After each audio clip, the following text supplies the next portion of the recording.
Don't you know that the music should be solid? I know. Okay, got it. Recording in progress. Recording. It's happening. Kim, why don't you start us off, Kim, with a little sitting in the. Why don't you give me a little of that song just to start? In the morning sun. No, that's all I'm gonna sing. Okay, wait, Theo, wait, Justin, wait. Yeah. Do we have like incredible, beautiful, smart, intelligent, funny women with us today? Is that true? It's true. Allegedly. Yeah. We have an incredible large group of people. First of all, let's just get the obvious out of the way. This is the first time Justin, leader of the biscuit, Leader of the ever pack. been on a Reaper review or anything. It is. I like to stay behind the scenes. Yes, which means hopefully technologically this will be the best show ever. Probably not. I don't know. Probably not. I mean, the guests are great. The guests, but and let's introduce those guests, Justin. Why don't we go down the line and you start? Who's Come on? on, gal. Absolutely. So I'm going to go in order. We've got Tammy. You want to say hi? Hello, everybody. I just want to say I'm so excited. This is an honor for me. I'm just like I may cry. Well, I'm just so happy. Before you will. Before you cry, we're going to talk about that fucking Christmas tree in the background. I don't know what it is. Pretty far away, but let's not even get into that yet. Go ahead, Jess. Go next. All right, and then we got Aussie Jess. Hello. Aussie Jess, there's Aussie my girl. Jess, 3 a.m. 3 a.m. where she 3 is. a.m. Unbelievable. Rocking it. That's commitment, y'all. It is. We've got the doc. Sarah. Hey, what's up? Sarah's got headphones on like she's DJing a set in 1990. Where's Sarah? Did she come up? Yep. I'm over here like this. Oh, there got you my are. art in the background here. Living the dream here in St. Louis, Missouri. There we go. Absolutely. We've got Rosie. Big That's Rosie. me. Rosie. The Big biggest Rosie. one. There's only one, and Kim and I have both physically been in the same vicinity as Rosie in the last Last That's month. right. It was amazing. That's right. Yeah. amazing. Last month for awesome. you, the other day for Kim. Yeah. And I'm live and direct from Brooklyn. Live and So, direct. from the as always, BK. Brooklyn is in the house, as always. Everyone's always in the house, even when the house ain't there. All right. Love it. And we've got Fiona from across the pond. Hello, it is like 5 p.m. here. Hello, 5 p.m. Fiona. The sun is starting to set. That's why the light's gone weird. Amazing background. Yeah. Amazing art as always. Well, listen, we wanted to try something different because, we don't really plan anything. It usually, somehow it's been working out. How in the world has it been working out, Theo Rossi? I don't know. But listen, here's the one thing I want to say on a serious notion. Kim and I, we did this because, whatever. This all started with, everybody knows the story, right? It became a podcast that morphed into whatever this is. But the truth is, this only stayed and keeps going because of the community it created, which is all the people who listen, which is not just everybody on this, but everybody who's listening to this. Yep.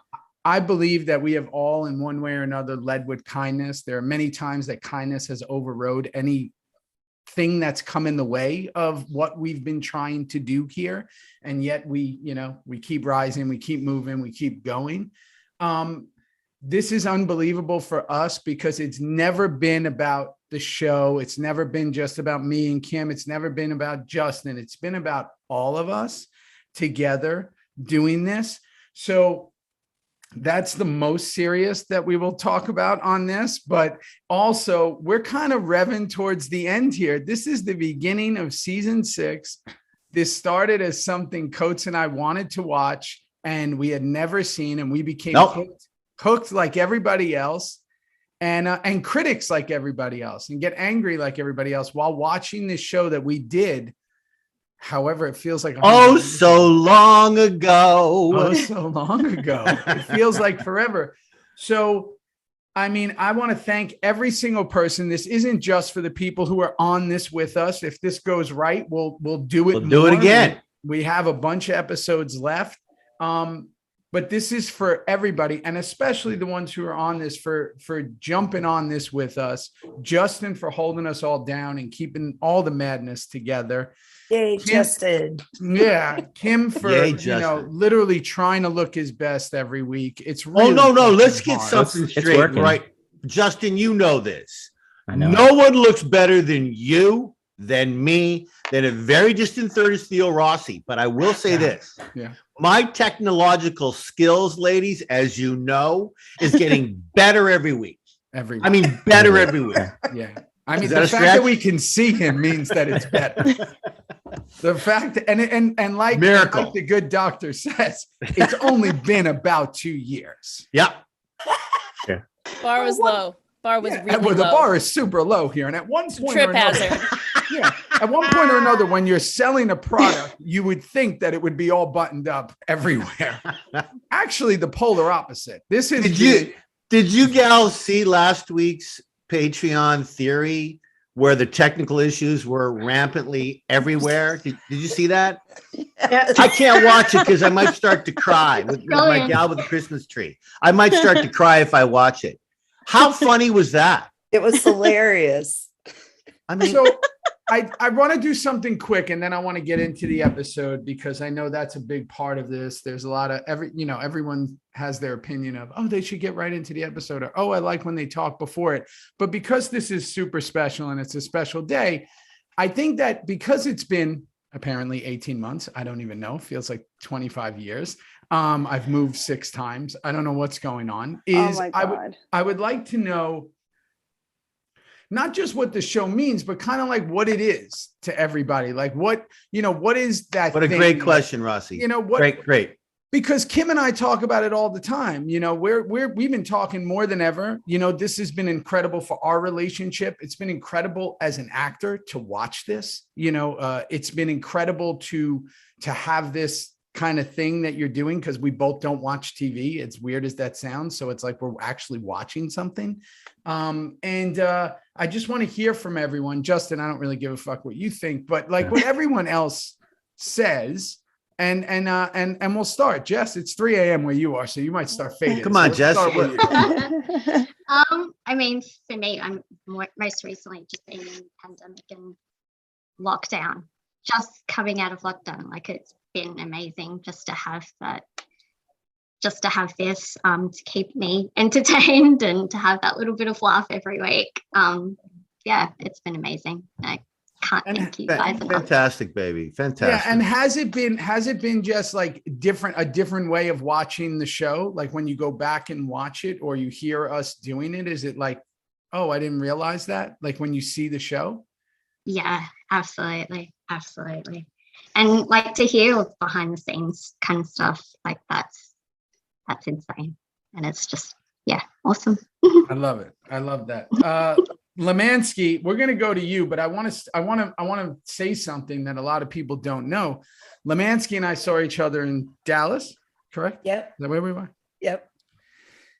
And Lemansky, while she can fit 1,000 words in less than a minute, it's pretty impressive, right? Well, that's competing with you. Yeah, it's Rossi. competing with me. And I was pretty quiet in Dallas because Wow, there was a lot shocking. going on. There was a lot going on in Dallas. But actually, this fan idea just might have come from the culmination of Lemansky and I talking. Wow. True, Lemansky. True. Right. And having this as a thing. And I thought the second she said it, I said, are you crazy? Like getting Kim on a Zoom is hard enough. Miracle. Impossible. I said 5 other people, 6 other people, 3 other, no fucking way, from all over the world. No way. But so Lemansky, keeping it down to a minimum, 2 digits. I'm timing and go. What has this done? Because your tag name is Opie Ortiz Lemansky, right? There's no Traeger in there, which is fantastic. No, fantastic. I'm sorry. That's the name of my puppy. Oh, Traeger's the name of your puppy? No, Opie Ortiz Lemansky. Oh, okay. I was gonna say. So tell me what it means to you and what this has been, this journey. Well, COVID sucked. Lockdown sucks. Personally, I was going through a lot of stuff, facing a lot of obstacles, and I started listening, and I need to be around people. I love people. And when I was locked down, it was very depressing. And I started listening to you and Kim. And then I was like, oh my God, I love this. And I could sit and listen to you guys talk forever. And sometimes, Theo, you say things and I'm like, get out of my head, Theo Rossi, because that's what I was thinking. It just is a wonderful, like, positive thing in my life. And this right now, it's just one more step in me moving forward to my life just changing and getting better and just being happy. Excellent. If Christmas trees in the background don't make you happy, I don't know what the fuck makes you happy. My mom Joyce would love that Christmas tree out in October the 28th. She'd go crazy with. Oh, I love putting out the tree early. Yeah, but Mom, it's August the 18th.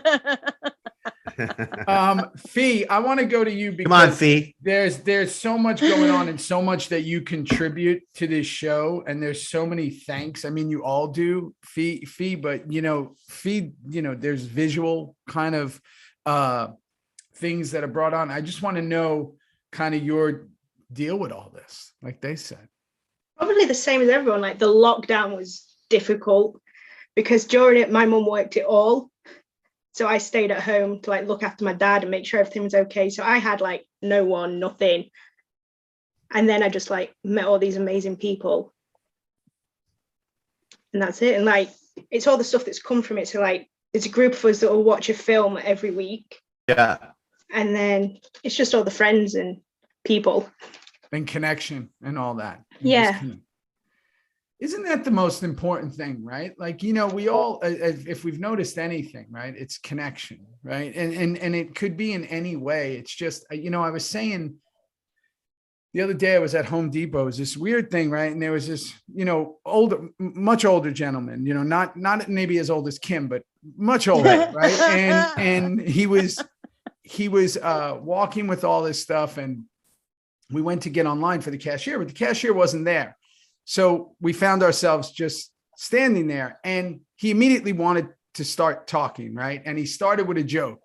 And when he noticed the cashier wasn't there, he said, what did he say? He said, even the Watchtower guy's got to take a piss sometimes, or something like that. And he started like that. And I knew right away, this was my kind of guy, right? And he was maybe like seriously close to late 80s, 90 years old. And we just started talking, and I realized, here's this guy who's out. This is his connection, right? This is his thing. And we spent some time, we talked, and I thought, how many people have missed this, right? Like just being out, running errands, going out, having connection to people. And when you can find that, whether it be on a Discord, whether it be by listening to two friends speak, whether it be whatever, to just feel any type of connection, that is something that has been gravely lost by people over this last, however long this has all been going on. Like you said, Australia just coming out. So to even have that be the majority answer is pretty great. Yep. And then to have to, and also I think another thing that we don't think about a lot is to look forward to something. Looking forward to things is unbelievable, no matter what it is, right? And just to have something, that's coming every week. And that has been Kim and I's thing, right? We won't miss. Even if we're filming all night, even if we're in a different state, country, getting off a plane, doing whatever, and we don't want to miss. And speaking of that, ladies, I didn't get a chance to tell you all, but this mug is getting in his car in about 45 minutes to head to Niagara Falls to meet all those zany beauty Canadians and Americans at the, the big horror fest this weekend in Niagara Falls. But I'm not missing this. I wouldn't miss part of this. Rossi would not be happy. Justin would fire me. And no, I couldn't miss part of this. So come on. And it's a big TIG episode. And all right, let's go. Rosie, come on, BK. Yes. You've been with us forever. I mean, you guys, this has been a wonderful culmination of my love fest for Sons of Anarchy. Just one of the good things to come out of COVID is this show. I always just felt like the story of the whole gang was just something that resonated with me. I don't know why. I'm not West Coast. I don't even drive. I don't have a license. I don't ride bikes. I don't know what it is, but something about this show has kept me hooked, and it's been off 7 years, and I just can't let it go. And when I was talking to Booney the other day and trying to explain to him what it is that I get from this, he can see the excitement, but it's now that what's extended is this show allowing us to see how you all felt about it as you were in it. So getting all of those tidbits, getting all of those, just all of the industry stuff that you guys speak about. And, it's great that everybody's making relationships and friendships and all of that. I mean, I wish I could be more involved in certain things. I'm not able Rosie. to, right. I'm You got doing a things lot to of do. stuff, and but I'm glad that it's here for me to be involved with and to listen to and to have that. I mean, it's glorious. What you guys are doing is simply wonderful. If there's other shows that I follow that if they were doing something like that, I would be into it too. It's kind of like the old, going to book clubs or being part of a fan club. And, I'm a dinosaur. So I go back to writing letters to, people that I loved and, getting feedback from them. And, it's great that you guys do these Comic-Cons to actually be there physically and talk to people. I mean, the Q&As, just doing Q&As and things like that. I mean, you probably hear same questions over and over and over again. And you extend yourself out there, and it is appreciated beyond belief. I can't even tell you. I mean, it's a pleasure for me to come and, see you guys in person. It's not a bother at all. It's something that I absolutely love to do because it gives me that energy and you guys are worth it. You know what I mean? In terms of whatever I have to do to get to see you guys, you always give me something back. So it's never a waste of my time. And how can I not love that? So, yeah, thank you. Thank you. Thank you, both, Rosie. Thank you you. know, You don't gotta for thank all you. you guys, all that you guys do, and all of you ladies and what you do. You all contribute to the energy of the positivity. And it's great. It's great to have it. And that's all we're trying to do. Like Kim and I talk about it, right? We're just trying to be positive, right? That's why when we see any type of negativity, it always throws us off because we're like, what is going on here? Like, this is like the polar opposite of like what we're trying to do. And it's really bizarre because we've been like that since we've been together in 2008 when we started this journey. It was just like, no matter what negativity came, Kim and I were like, we're not going to do that. No, I'm not having it. Yeah. It's not happening. Yeah, but but that comes from this year has been hard on people and their personalities. Some people it's like a family. Sometimes people don't get along and sometimes, things happen. But reality is that that's always going to happen. So we handle it the best that we can and we keep moving and keep moving. That's it. That's it. Doc, DJ Doc. Always. There you are. There you are. Hey, Sarah. Video, host. Everything. What's going on? Lots of things. Yeah, it's been as you can imagine, probably a defining moment of my career, just in terms of what's been going on. When everybody else was locking down, it was we ride at dawn, bitches.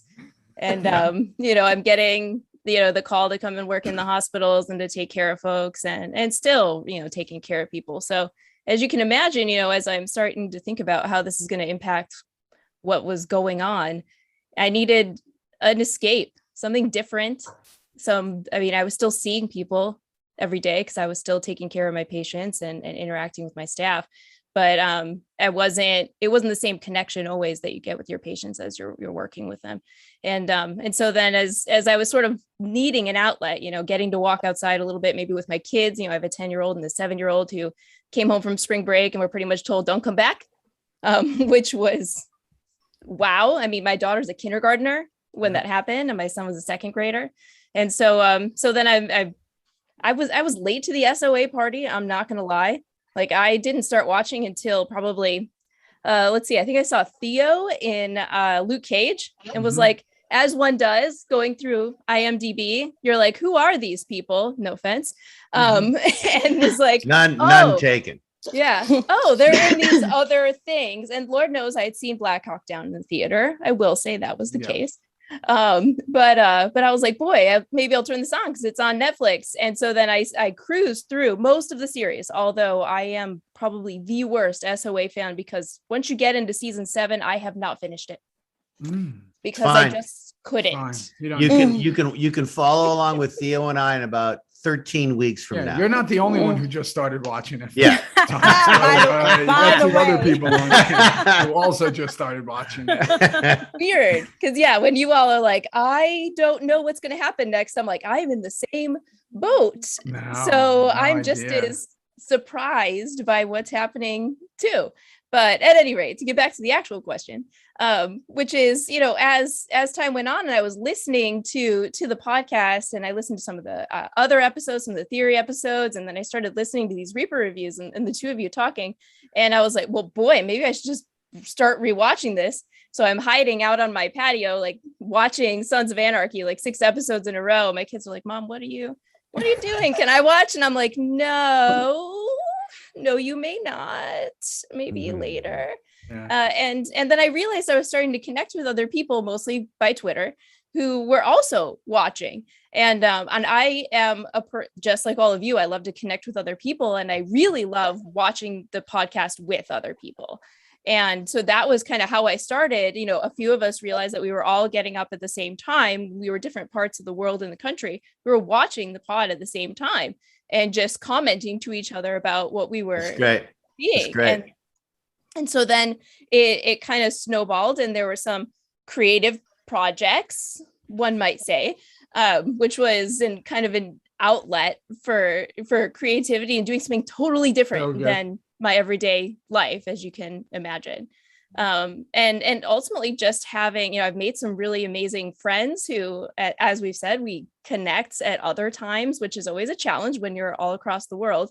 And then I'm trying to explain to other people in my life, like here, it's I'm watching this show, but it's with my friends who live in like the UK and Australia. And they're like, is this like when you say your boyfriend's a model in Europe and nobody, right? Like, yes, it is. That's exactly right. So it's exactly like that. What can I say?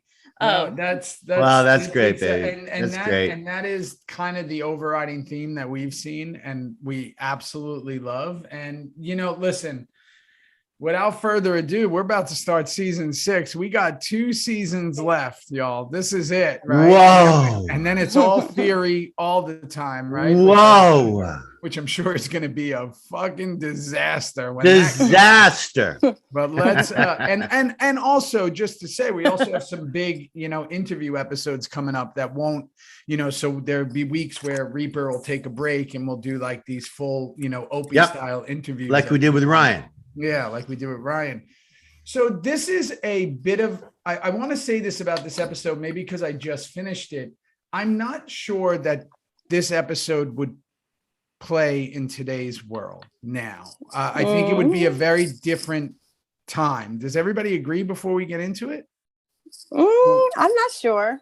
You think that it would get by? I think so. It maybe not on FX, maybe on HBO or something. Yeah. But I think that everything that happened that I saw pretty much is still on TV in some form or fashion. Well, I'm talking about the one specific theme that overrides the entire show that, that again, and when we get to it, I might throw an uncalled for out, but let's get into, because these episodes are so long and I want to get with everyone's kind of deal. It starts off with this young kid writing. And again, because I know nothing, I assumed it was somehow Jax, that maybe he went to a grade school or something because he looks like Jax. So without knowing, I was like, oh, that's Jax when he's young, right? Right. Yeah, that's what I thought too. Yeah. Right. And then it morphs into Jack's writing, which is also kind of another trick of like, oh, is that him he's been writing for that long. Mm-hmm. And then we start, and when Kim, we said this, whenever you're doing a montage in the beginning and the end, it's a big episode. Yeah, for sure. And I don't know about you gals, but I thought that the montage was great. It was a tad long, and there's a lot of Otto in this previously on, like a lot of Kurt Sutter. And I know that he talks about this is the beginning of the last chapter. 6 and 7 is the beginning of the last chapter. So maybe he just wanted to remind everybody who he was. I'm Kurt fucking Sutter. I'm going to be in this previously on a lot. And, again, there's writing scenes. We see Chibs as the new VP. Did you guys notice that? Yes. Yeah. Brand new patch on his chest, right? And I'm riding beside him. Still Tara's patchless. in jail. Tara's in super jail. Significant. Short hair. She's got short hair. Yeah, now. Man. Did she Super get her hair cut or what? No, they Well, have to for take jail. they have to take the tracks out. They got it. Yeah. So if she has extensions, they're out in prison. They're out. Yeah. You're out. You can't have anything like that. And again, all SOA is riding. And then, you see, I thought it was unclear with Bobby and I what we were doing. Thank you. With the whole group. Thank you. When Bobby goes, Juice go that. I didn't know wait, why is Juice going that way? Why is Bobby going straight ahead? Did you gals feel the same way? No, I think I did maybe that for that little where they separated in the street. Yeah. But When- why, when they like, were what driving. did, like, again, and I would ask this of you guys, what did you think? We're riding with all these people who we don't know. Everybody's got face coverings on. Right. What But it were was we ended. doing? Right. I guess during the montage, I didn't have as many questions. I felt like it was, they just catching up everybody from what happened the previous season. So it was kind of seeing where everybody was and just setting up the episode. So I didn't think too much into that particular part of it. I was more concerned with the Gemma making breakfast and Happy Once the dialogue started. Yes. Well, there wasn't much dialogue. It was, after Jack was writing in his journal, he got up and he picked up Thomas. Yeah. And all the music was still going on. The montage was still going on. But then it was panning to Gemma and Happy in the kitchen with Abel. Yeah, that's why I break down everything. So it was I'm just like, why is Happy good. watching the kids? Yeah, Why why is he? Well, yeah, see that I don't watch because I feel it's a montage and it's just setting up the episode to me. That's how I watch it. Got it.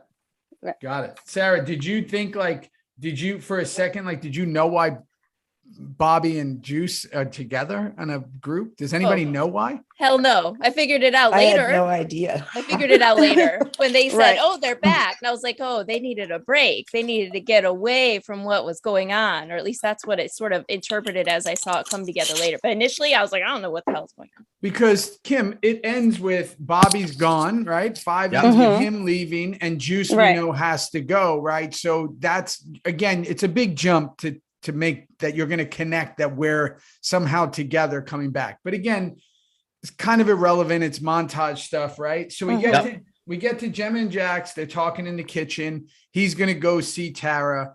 Yeah. He knows she's in jail. For some reason, they want to put the homicidal maniac with the kids. Happy. I have no idea why, but sure. But Happy was so good in that scene. Yes. He was so good. Hap was so happy to talk. I mean, come on. But So happy. It was so sweet. he's so sweet, and he's so He good is. with kids and animals and dog. Like he's just so Yeah. he is such a sweet dude. But it's just an interesting choice. And again, Yeah. that's cool, right? But again, I'm gonna go back to Gemma's kind of filling that role of like the wife, mother who becomes the wife, right? And Gemma bothers me, y'all. Like she bothers me that character. without question. It Oh was my fun. God. right. She didn't miss a beat. Yeah, didn't miss a beat. absolutely not. Absolutely not. She's got it all covered. And I at this point, I am sick of her. Like I really, Well, now, Rosie, we Yes. have 25 shows left, girl. I know. So you can't get super sick of her because I there's a didn't say lot super more of her. sick. But this Is was anybody but this on season here? Is 5. anybody This is on here season- Gemma's favorite? Season 6. Is Gemma your favorite character for anyone? Oh No. no. No. No. No. And again, may I just say to that gals, that what a compliment to Katie's acting. Oh my God. What a All of compliment to Ron's acting. What a compliment to these guys or gals that you are so invested in this show that you like Tig, for example, that first season. No one liked Tig. No one. That whole Donna thing, and I kept going, get over it. Like get over it. And then you started to grow with whatever that writing was, and we all went through it. Juice went through it. Opie is the only one that maybe didn't go through any kind of like discourse until he was like gone, and that was such a drag and such a shame. And Jax has changed because of it. Anyway, here we are. Now we're in prison. Yeah, with so Sutter. now we get this Otto. I said Otto's being juiced. Yeah. Said Beautiful. that. Taking one for the club. He's taking one for the club, kids. He's taking Blood a lot on the for walls club. A and- lot. There is blood on the wall. It's lot. hard to watch. It's hard to watch. A lot. Dare we say That uncalled was for? violent. Dare we say Uncalled for. uncalled for? Too much. I mean, we get could the all picture. agree. Can we all agree that was uncalled for? Yeah. Absolutely. I said out loud. Listen, Why? I love what he But does for why? himself. I love that he writes that kind of stuff for himself. I thought And- that and I may- thought he and Rosie- was amazing. Rosie, I got to agree with you, because if you think about it, with what's coming up and with what's happened in the next 25 shows, in a way, Sutter is not only taking one for the club, he's taking one first before anyone else gets He involved is. and stuff like that. And here we go. So check this out. When we do fast forward to season 7 and Wow. Juice is getting juiced. Yeah. I remember Kurt saying to me, he's like, as I said to him, I said, okay. I said, all right. So this is what's going on, right? Because it wasn't really so much the Manson one, it was the other one, right? With all the guys, right? And he goes, you remember Otto, right? And I was like, oh yeah. No, did he say that? Yeah, he did. So I was like, Okay, I there mean, you how go. can he's the guy writing it, and he's like, they There you say go. lead by example if you're a leader. Yeah. So They always made Juice the lady. Like he even when you were in jail, whatever season 2 or whatever, like they offered you up. They were offering you up all the time. juice bait that was called back in the Juice day, bait. yeah. But again, Kurt had written this really torturous character, but I think it's also we're starting to learn more about Turk, right? And especially in this episode, we learned Here a he lot comes. about He's Lee back Turk. he's back with Otto. Another scene. And Here it we was go. super mysterious kind of in the beginning, right? Who he was. But I think a really telling line and also a really horrific line is he says, I have to go do some business, but this is going to happen every morning. Yeah, right? my friends will And- come and visit you every Yeah. morning. Whew. And They'll no, keep and he says, coming. and then he gets even better. He goes, keeps coming. It's gonna keep coming. Mhm. So I don't want to, but I'm gonna. I mean, I'm sorry. Otto, get ready. You're gonna be on your stomach a lot. And then Otto is crying. He can't speak. He's speak. got no tongue. This is also the beginning. We cut to the beginning of Uncle Touchy. Tig is the first to say it. Do you remember that on set, Kim? I do. Oh my God. You know where that came from, right? I don't. No. So it's well known that Dayton and I had a very specific relationship, and I Do I tell. used to- Do I- tell, Theo, please. What? Do share. Meaning, share, do meaning that I never let this guy off the hook. Right. We have a relationship where I would, if he even did one thing, I was going in on him. It could be anything, right? If he wore a certain thing, if he whatever, and everybody's around, so they would hear a lot of the stuff, whatever. And I would just Dayton and he would make fun of me, I would make fun of him, and there were certain things that came out of that, and Kurt thought it was really funny, some of the things we used to say, and one of them was Kim, do you remember when we were in New York for the press stuff Sure. and Dayton went to moon us in a bar or something? Yeah. Do you remember that? Yeah, I do. It was really embarrassing for him. It's really embarrassing for him because he didn't realize people were outside. Because he didn't realize people were outside the window taking Yeah. pictures. Yeah. Dating Callie's you, me, Charlie, Tommy. Oh, Yeah. God. Yeah. And he thought it'd be funny. I don't want that white ass to be seen by anyone other than No. himself ever. And I never let him off the hook for that. No. And Kurt just thought it was so funny we made fun of each other. And it started to like, oh, these guys should make fun of each other the way they do offset on set, right? Like if they like in the storyline, there wasn't enough ribbing of each other. It was so nice to grab little Thomas or I think it was Abel from the car, and Tommy's got whatever. And I get to say a line like that. It was like some humor again for Tig. It was just and Unser hated it. Dayton hated it. Oh, I hated it. He hated that line. Yeah. He hated that name. He hated that line. He hated everything.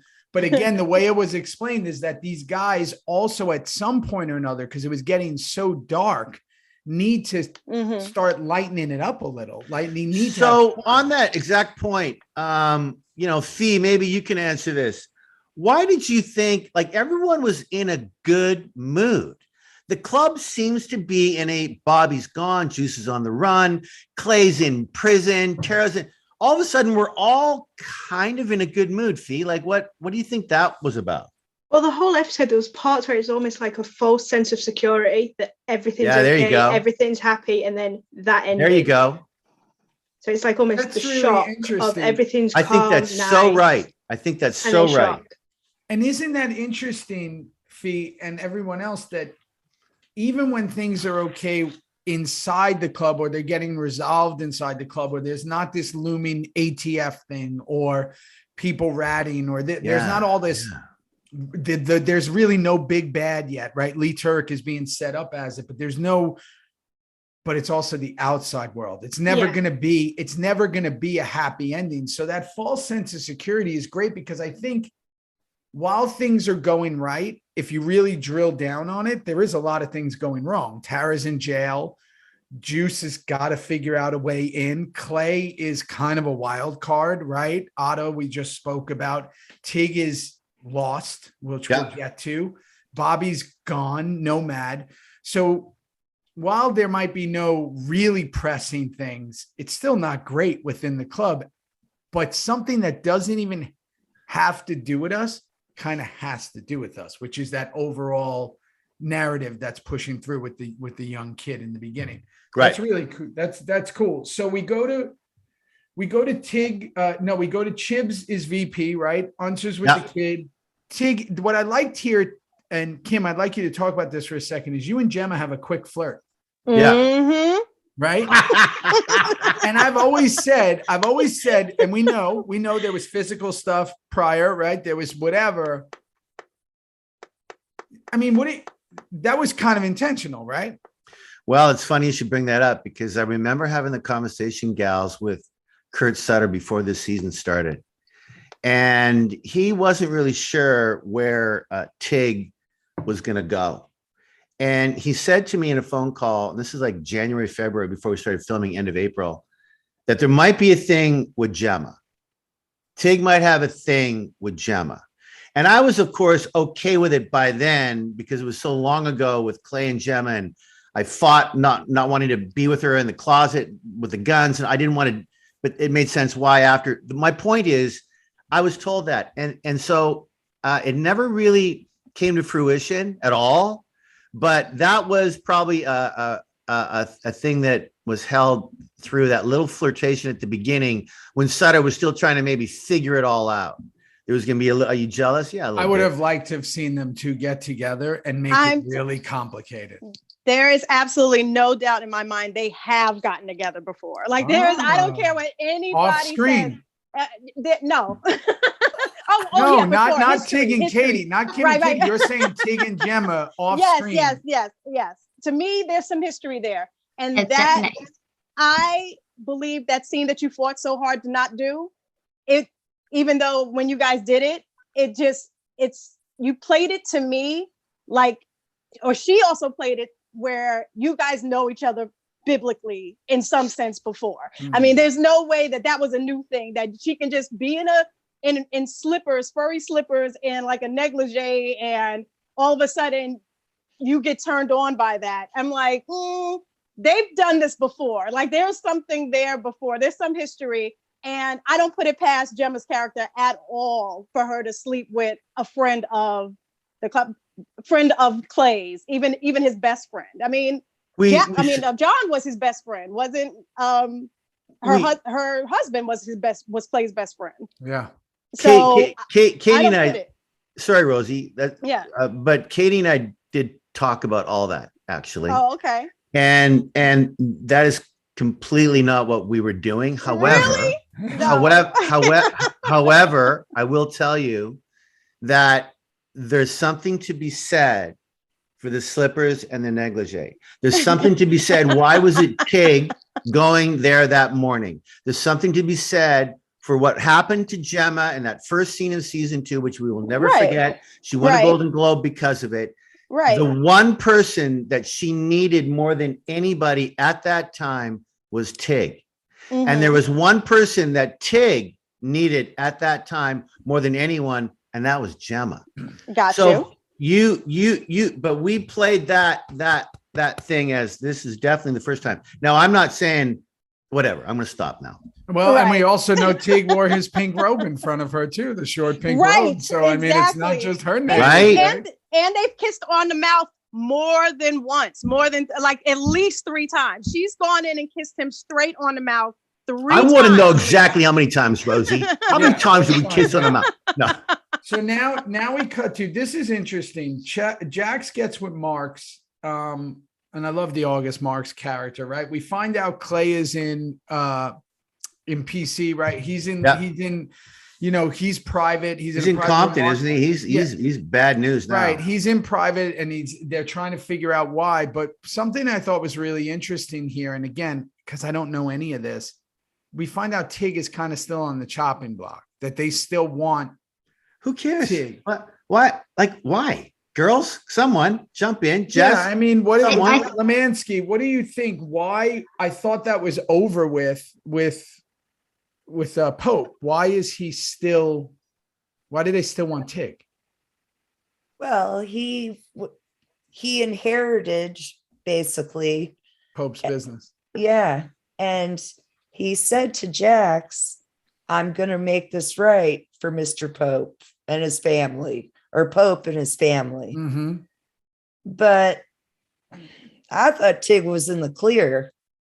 So I think it's because August knew, like they've known each other for so long. Like didn't August know Pope since he was like a teenager or whatever? Correct. They were kids. Correct. And so he has that loyalty to him and his family. I think he somehow knew too. I think in the back of his mind, he knew that it wasn't Clay. I think he knew. Yeah, I think, I mean, again, Tig and I joked about it on the last episode. They put the gun 700 yards away. I mean, everybody kind of knows. First of all, Ron ain't walking hills like that. Second of all, and it also, again, this is a guy who's probably committed multiple, horrific things, homicides or whatever. He would probably know not to leave the gun near the crime scene, even if it's 700 yards away, up by a orange flagpole or whatever they wanted to put it, right? So that's a really good thing. That's a good thought that probably Marks knew. And he's like, cool, you got rid of it. You did your little game here, but I still want him, right? Right. For this, it's cool. I didn't think about it like that. So we find that out now. The little kid kisses his mom. I don't want to go too far into the future, but I know that mom. And I think Juice knows her even more later, right? Is that true? Yeah. Is that right? Yeah. Well, Tig, you don't know. Well, I know that Tig does. I think it kills some. I don't fucking know. Okay. But I do know because I remember that scene that I know that mom. Okay. I don't know how I don't know why that happens later. I don't want to say anything, but is he onto something, ladies? Is he onto something? Yeah. Yes. Yeah. Right. Okay. Yeah. But she's with Navarro, Dave Navarro, who's part of Nero's crew. So we're intertwining all these different stories, right? The kid is with her. Navarro's obviously hooking up with the mom, you know, his character. And we see the kid go. So we see the mom, the little kid kisses the mom. Nero drives off in the background. So we're kind of tying this kid into as we go, right? Like you said. And can I just say, Mr. Rossi? Yeah. At that moment, ladies, from a guy who hasn't watched the show, I now knew at that exact moment who that little boy was and what he's going to do.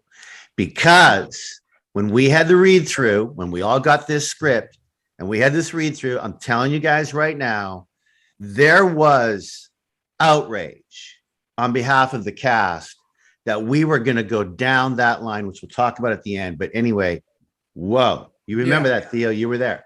Yeah. And again, if you haven't seen this episode, if you hadn't done a table read like we did, if we all weren't sitting here however many years later, you're watching this going, the fuck is happening here? Yeah. Like, why is this kid obviously holds some importance in the episode, but you don't know why. And this is pretty brilliant, right? That we're going to navigate this. Pretty great. We know Kurt's deal, right? Premieres, finales. How is he going to leave you exacerbated? How is he going to push that button? How is he going to get that water cooler talk we used to talk about? And I mean, he's about to do it in a big way, whether we agree with it or not. So now we go to Gemma and Nero at Diosa. Jax rolls up right away and says, "Oh no, well, I don't want to skip the part with Tara and the lawyer, right? Tara. I don't want to skip that because Tara goes kind of dark there, right? Where they do that zoom in on her and she says, "I have to get out of here," right? Yeah. She's starting to panic. Sarah, I mean, at that moment, and again, I'm a huge fan of Tara. I'm obviously a giant fan of Maggie and her acting. And I'm the one who really feels like Tara is one of the more innocent people on this show. Are you feeling for Tara at that moment, Sarah? Oh, 100%. I mean, part of it, because I've always been Team Tara. Nobody's perfect, but I've always been Team Tara. And I think part of it is that I share a profession with her. Sure. And so I understand to some, there's two parts of this that I think people get one part, but they don't the other. One is what it takes to become a physician, especially a surgeon. 4 years of undergrad, another 4 years of medical school, another at least 3 years of training, probably more like 5 after that. You've spent a decade and a half getting to where you are and investing hundreds of thousands of dollars, probably $200,000 to $300,000 in debt to become what you are. Now, the other side of that is the precarious position you're in as a physician and how difficult it is to maintain your licensure and to continue to work. You have to attest at least once a year, every other year, I have no pending convictions of any kind, no pending charges. And the only thing you can have on your record is a traffic ticket. And so then you have to disclose that to the state medical board, as well as any hospital you have privileges at. And if you're a surgeon, you can't practice if you don't have privileges at a hospital. You can't just operate wherever, although she kind of does a couple times.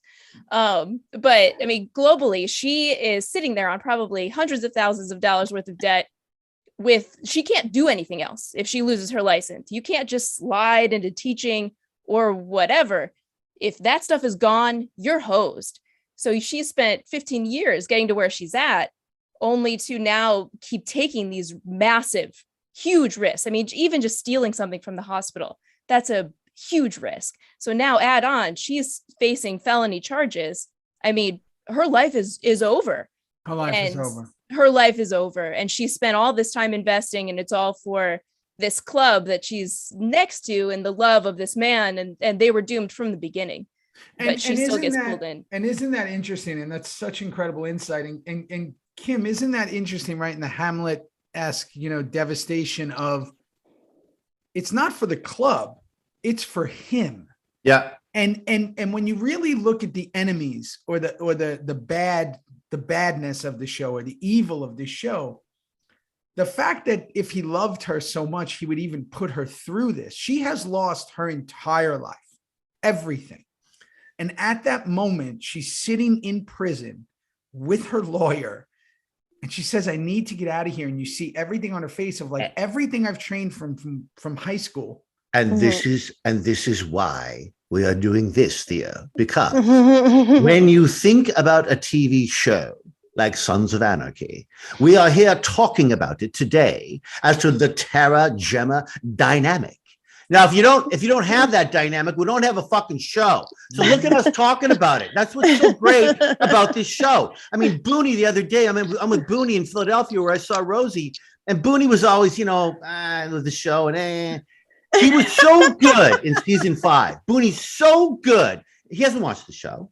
Theo and I watched 2 or 3, but to see it, like we're all seeing it now, we have lots to say about it. So keep going. Yeah. My train's coming in 20 minutes. Yeah. And Kim, you got to fucking leave. You leave, Kim. I know. I don't want to miss it though. No, I know, but you're gonna keep doing this. We're on Canadian time here. So here's the thing that's really interesting too, that I just want to say about that time.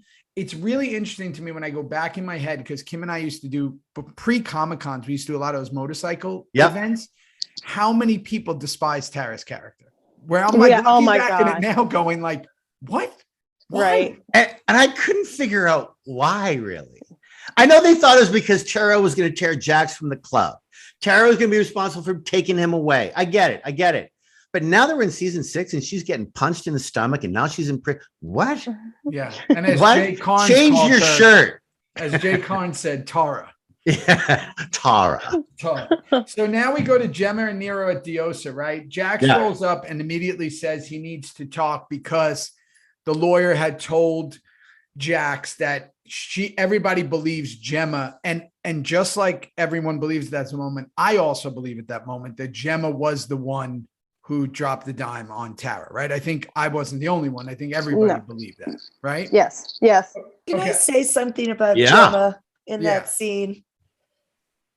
Do you remember what she said to Nero when he comes up to her at the bar? No. She says something to the effect of, "Oh, I just sucked a little cock, made a few bucks." And I was just like, uncalled for. That's exactly what I wrote. Stop. You never stop. Yeah. You just uncalled. She has the most uncalled for lines throughout the segment. In this app, you just set up your husband and you're just rolling right along. Oh, don't you just said it. Don't get me started how no one mentions Clay, because I'll go into what I said when no one mentioned Opie. Opie got killed and we never fucking mentioned him. No. Clay's in prison. He was legitimately the biggest character on this show. We're going to talk. He's not even mentioned. They mentioned him. They mentioned him a couple of times. They kept asking any word from our from county. Prison but or that county, was it. right? Tig, but a couple of people asked about him. Tig, Juice, and Unser ask about him. Yes. No one else asks about him. But again, that's kind of what we do. Sons of Anarchy keeps it moving. Kim says it all the time. We just go and we keep going, right? Yep. So as this happens, and I totally forgot about this, Lila comes in. I didn't know what was going on. Like there was, now this is when the train left the track a little bit. Or this whole torture porn thing, right? Like and I think our gals, Tracy and Michelle and all the gals who did the makeup were phenomenal. This for me was a little, I don't know what. It just looked placed. It wasn't real. Sarah, you're a doc. I mean, I don't know. They do such a great job with the gun. Is it supposed to be cigarette burns? It looked like campy horror. Like that's what I wrote down. Like it looks campy horror. And it's kind of like, well, I mean, I would anticipate bruising. I would if she's getting beaten and if I may, Sarah, sorry to interrupt, but Theo, you're right. It was supposed to be like burns or rubbing the face with sandpaper. I don't know. I've never done like a torture Pigpen porn from Peanuts. She looked like Pigpen from Peanuts. She had dust all over. It was a bit. And poor Lila. She gets shot. She's in this now. Like what's going on with her? She literally gets her script and goes, "What? We talk about Sarah, but poor Lila. Winter. Forget about poor Lila. Poor Ima. Ima's the one who gets her fucking ass kicked every time she shows up on camera. Yeah. No, and it's her head so slammed. true. She gets cursed out. Everybody hates Shot. her. Yes. Like 8 nose jobs, like constantly getting nose jobs. When their plastic surgeon just be like, what is happening? Spit on, beat like that. Oh, is this Kristen you're talking about? Yes, Kristen's character. Oh yeah, Kristen. Oh God. Yeah. They're like the award right now for putting up with uncalled for shit for the entire run of the show. Her agent calls her up and goes, "Hey, so they got you on another episode of Sons." And she's like, "Oh, cool. What am I doing?" Like, "Oh, you're gonna get the shit kicked out of you again." Oh, okay, Your nose cool. is going to get broken. Oh Nose my is God. broken. I mean, so yes, that was kind of, and again, but what it did again lets Gemma off the hook, right? Something comes in, Gemma's off the hook. Okay. At this point, and I just want to point this out, about 16 Jesus Christ have already been dropped in this episode. Everyone's saying it in the beginning. Jesus Christ. Everybody, Jesus Christ. Every time, Jesus Christ. And it is the son's way of cursing, right? Yep. It's all we can say. Yeah, has intelligently Shit pointed and out. Jesus Christ. That's it. Jesus Christ. Gemma then slams Ima's head off the bar. We all saw that, right? Okay. Right. Again, completely uncalled for. Sure. Let the violence play out. Turek meets with Clay. So here we go down more into this rabbit hole of Lee Turek, right? We're going to find out now that it's really personal. I have no idea how Clay handled this part, and I don't know what happens with Lee Turek, but I do know that he's getting more dangerous every time he comes on screen. Obviously, we all know I'm a giant fan of Donald Logue. We've said his backstory. He's so good in this role. Wow. So awesome. Good in this role. So calm, very patient in the way he talks and delivers lines.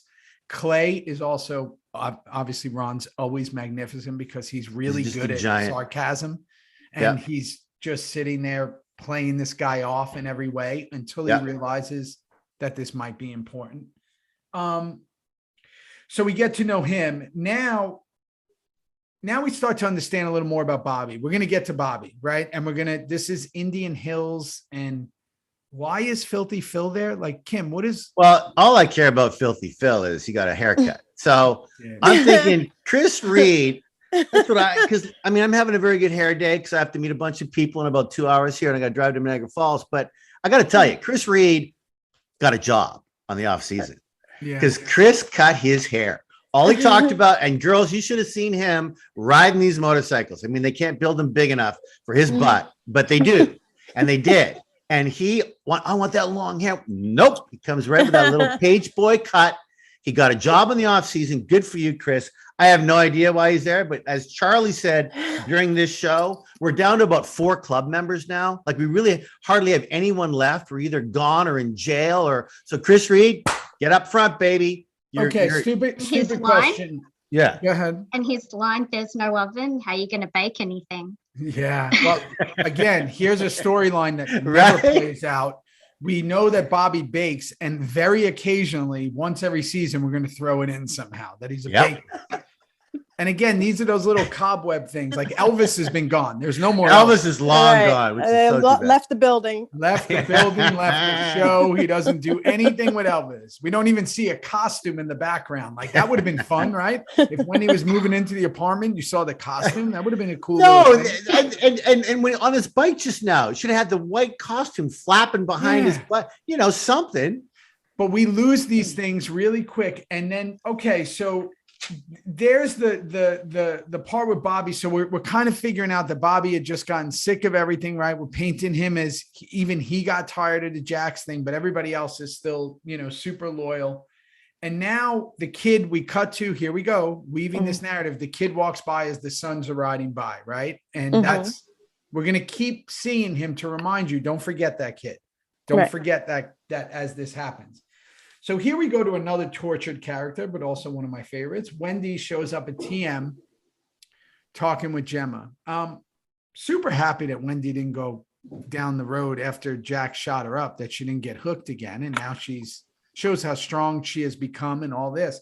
I had someone tell me on the comments the other day, something like, how can you forgive Wendy? She tried to kill Abel or whatever, I guess, when she OD'd, but I guess I'm someone that has sympathy for addiction. I mean, can't we believe in recovery, right? Has Wendy done anything bad after that?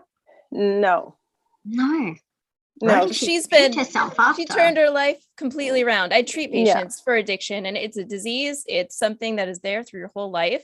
She has come to such an amazing place. I mean, it's not surprising how things ultimately end for her, but Yeah. it's just it's a testament to her strength that she endures that. But then she's also saying, you know, I've got my priorities in line, and now, you know, if this is how it's going to be, then here we are, you know. Whatever. She becomes a bit of the voice of reason in a lot of ways throughout the seasons, right? I mean, she doesn't. Absolutely. She goes from being like completely irresponsible to being the most responsible one. These are themes that Sutter did so well on this show in not being able to forget what you've done in the past. Sutter had a hook on all that shit where the fans, like all of us, you can't get over the Wendy gonna OD, the kid's gonna be dead. She did that. Gemma almost killed her in the hospital bed way back in season 1 or whenever that. And people, they don't forget it because this show is so big in their heart and big in their head and big in their storyline. But as Theo and I talk about all the time, I think I've killed 187 people at this point. Yeah. I think Tig is pretty much on in prison for the rest of his life. Probably by the start of the 3rd show, season 1. So we need to toss reality out a lot of the time with something that's so crazily written like this show is. Yeah. And what I love about Wendy is that she has the ability when because it's usually Gemma and Tara she's interacting with on the show, you know, soon to be others. I know Juice and her have something later, is she makes Gemma almost look as ridiculous as she should look, where she's like, yeah, if this is going to be the way it is, I don't even want custody of those kids. Like, you just live this crazy life you guys are living. I'm rising above all this. And it kind of makes even Gemma's face like, oh, that's the only weapon I had in my arsenal was to use this against you. And she's removing that, right? It's almost like if you know someone has something on you, you just kind of disarm them by saying, sure, I know this. I am this. So what else do you have? Right. And that's kind of what she's doing. Okay. So now this is kind of the introduction of the crews arriving at the docks, and this is significant because besides the shootout and all the things that are about to happen, this is going to bring in the docks, which is a big part because we're going to introduce Borowski. So this is introducing a big storyline for the season. Kim, take us down, because when you're on those days, I'm not there. There's a lot going on in that scene, but there's a lot of things. There's a lot going on in that scene, and it was pretty easy to play because when you see stuff like that and you witness stuff like that and you see the filming of it and who's doing it, and it's all gals, and it was easy to play. It was very, very internal for me. I saw it all, I felt it all, and I wanted nothing to do with it. And because my car is here, can I just talk Tiggs through this, like the whole thing, Rossi? Yeah. So basically, you guys, like, honestly, when this was happening and we're there and we see it, and then someone's silly, of course, a gun's going to come out and there's a little shoot 'em up, which is just a little uncalled for, but it's action. It is what that is. Then Charlie tells me to stick around and to clean up a little bit. Right. And I remember. And kind of dismisses him a little, right? He kind of dismisses him. Yeah, just, you're not coming with me, you're staying here, clean it up. Did you gals notice how when it was time to clean up, and that guy, the Persian, I loved how Borowski, we've met him in one quick little scene before this, Rossi, and we're going to get back to him. I know you will, but he says Persia is over in the 6th century AD. They're called Iranians. Hysterical. When Charlie tried to, a Persian, hilarious. Right? That was pretty funny. Anyway, so here I am with this Iranian guy. History lesson. Yeah, it was a nice history lesson for sure.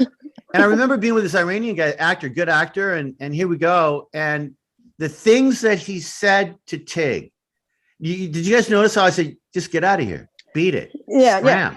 I had no plan, but when it came down to what he said about my daughter, Tig snaps. Now you're going to die. You're going to die in a vat of piss. There's still something in Tig Traeger that unresolved thing with the daughter for sure, but also this I don't know, this psychotic Anger. or organically weird. Now it's not good enough. He's gonna die in a vat of pee. I'm gonna pee on him now. Like that side of Tig was still something very unique to play. And then of course we dump him off the edge. We sing the song. And you guys have one more thing before I go. Bob Thiel, the musical conductor, he said we're gonna sing the song. And I remember saying to him, well, Tig's not going to really sing the song because it's really about Dawn. So I'll start. And because of me not really singing the song, because you gals know how much I love to sing. Of course. That's when they went into the riff of the song in a montage from Tig's voice. And I thought that was way better. Paris Barkley, who directed this show, had a camera out over the ocean, who was on a crane. It came up. You saw me. That was a crane move that was so awesome.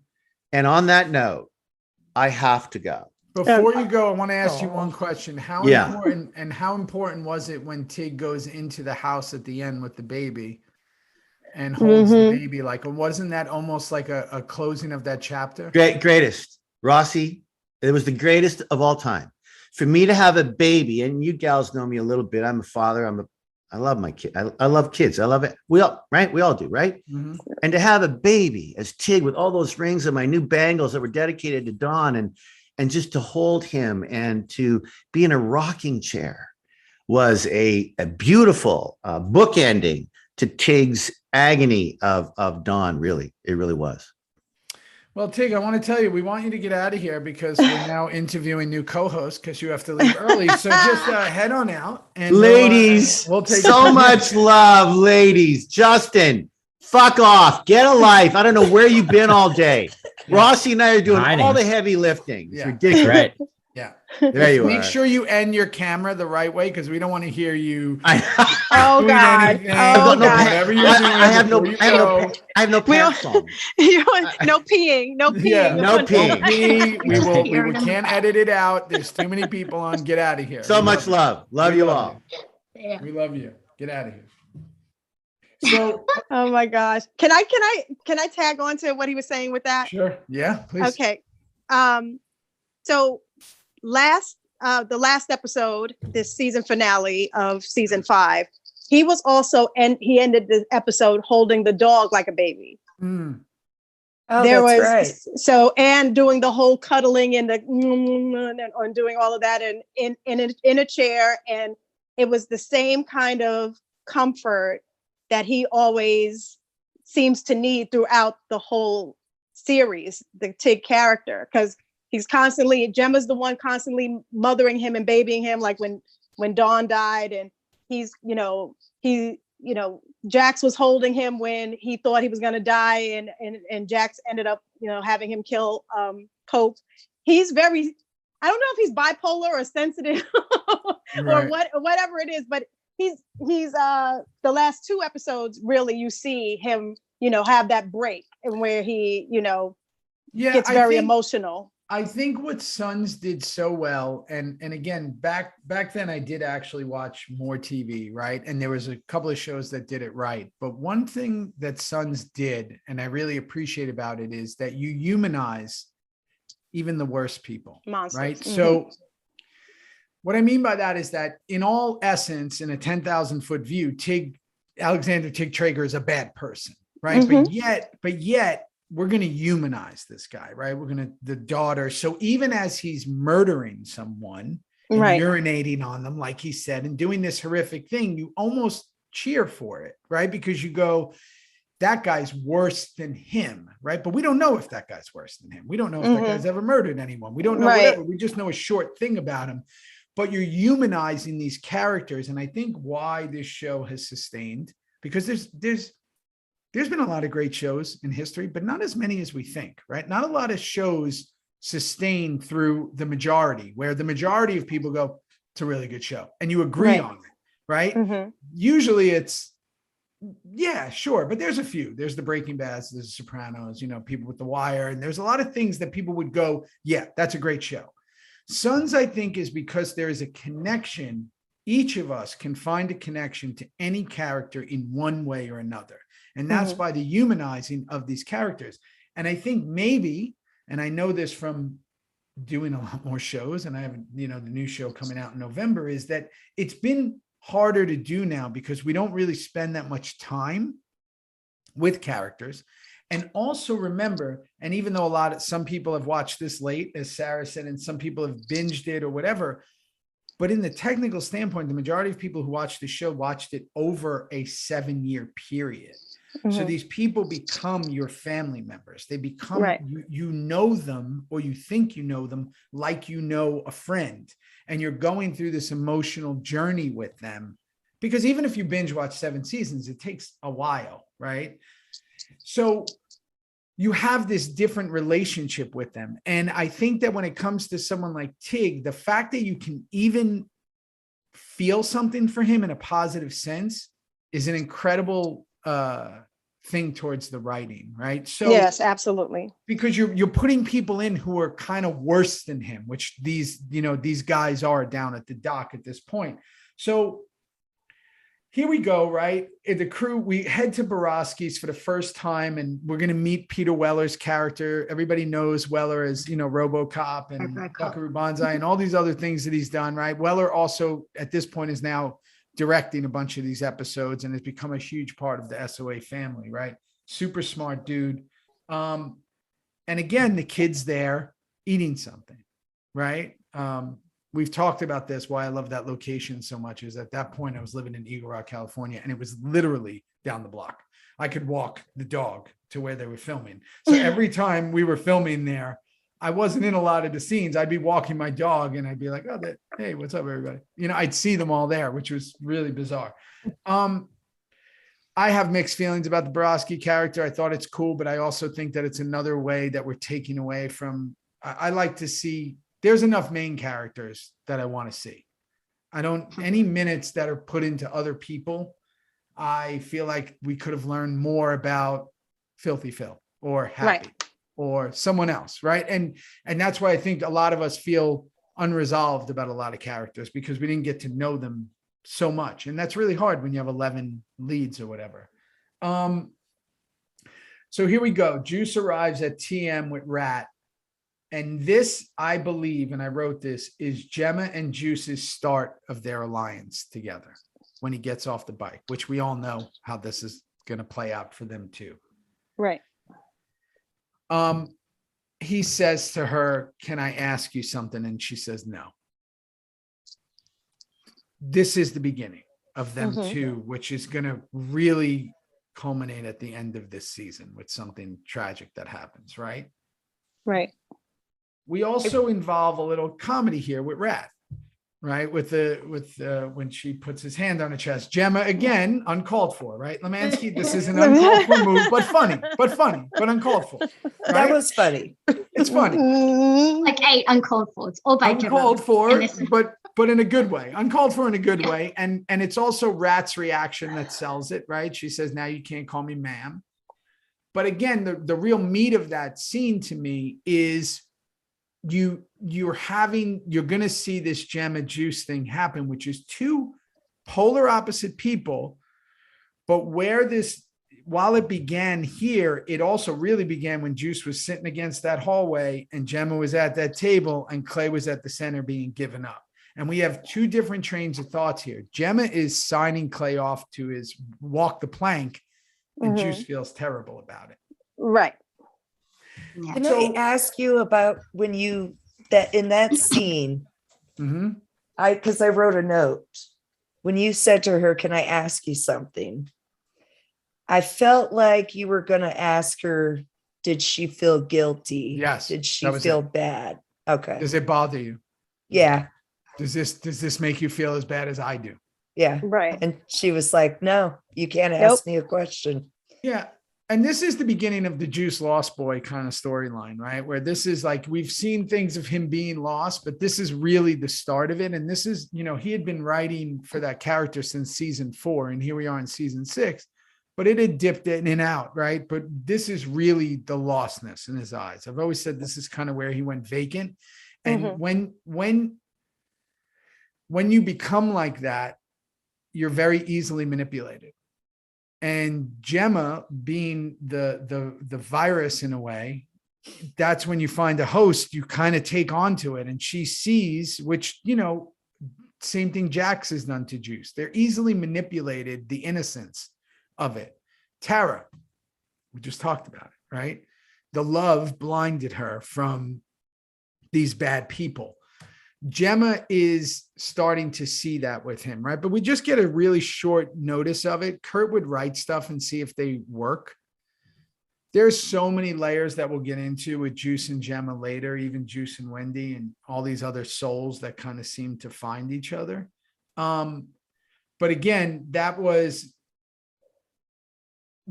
we know that we're not talking about this thing, this significant thing that happened. We go back to Borowski's and, which is funny. I just did a movie with the guy who was his right-hand man, this guy, John. Great guy, by the way. And I'm such an idiot that when I was doing the movie, he's like, we worked together. And I was like, I have no idea. You did. That was the same thing you did with the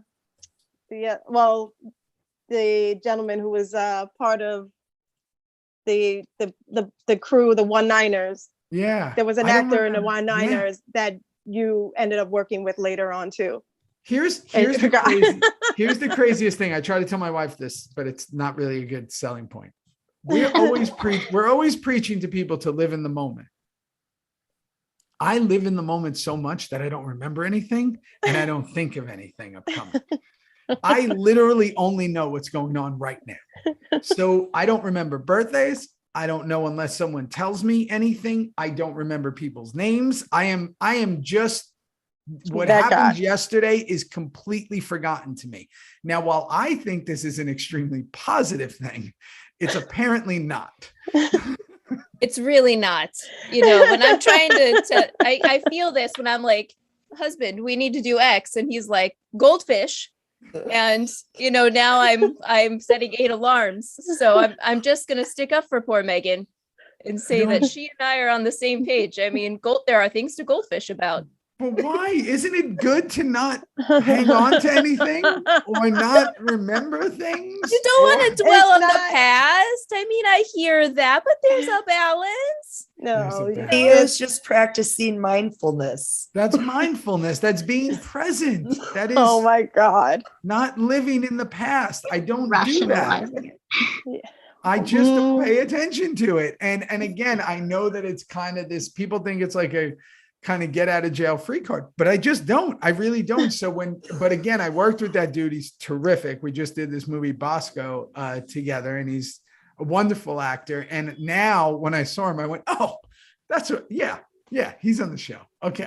Because he told me we worked together, and I was like, oh, no, but he's a great guy. So him and Borowski together. Now we go to Tara and Turek. So this is where it gets interesting, right?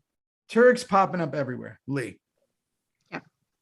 We find out he's the one that did it.